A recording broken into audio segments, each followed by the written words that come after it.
Welcome to 26 Basic Ukulele Lessons. This is lesson number 13, Learning to Listen. I'm Jim DeVille. I think the most important aspect of learning to play the ukulele is learning to listen. Listen to what you're doing and being in that moment. And it takes a little bit of practice, but from the minute you pick up your ukulele, you can start to do that. Instead of just slapping on the old electronic tuner and tuning your eyes up, just see how far off your ukulele is out of tune.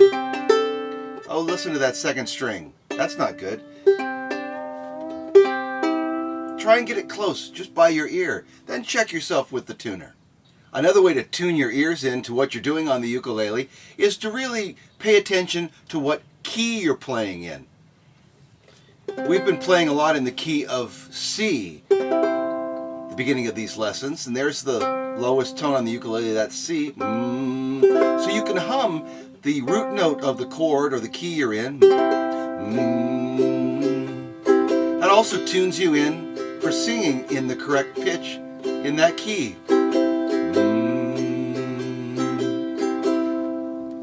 Now what if we changed to another key? The key of F, for example. Well, there's the root, F.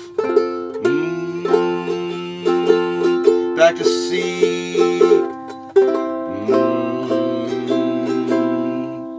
You'll remember in our last lesson, lesson 12, we covered the C, F, G7 chord progression, which was C.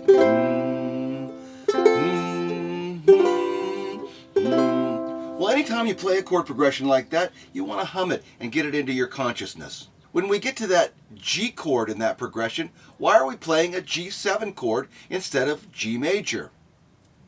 Take Bob Dylan's Blowin' in the Wind, for example.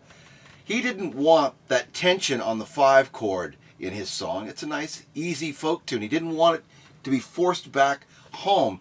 So instead, he used a G major chord on the 5. Listen to how it sounds, this chord progression of Blowin' in the Wind, which is a 1-4-5 major. There's the 1.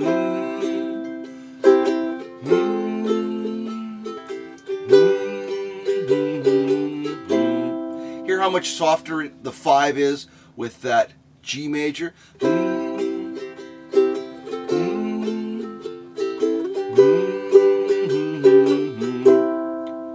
Now what if he had used a 5-7 or a G7 in that song? It would have sounded like this. How many roads sort of forces it to end right there, the tension and resolution, and he didn't want that. He wanted the song to just flow along, so he used 5 major instead of 5-7. These are the kind of subtle differences in chords that you'll hear if you're really listening to what you're doing, the difference between a dominant 7 chord and a major chord. So perk those ears up and listen to what you're doing, and I'll see you again next time.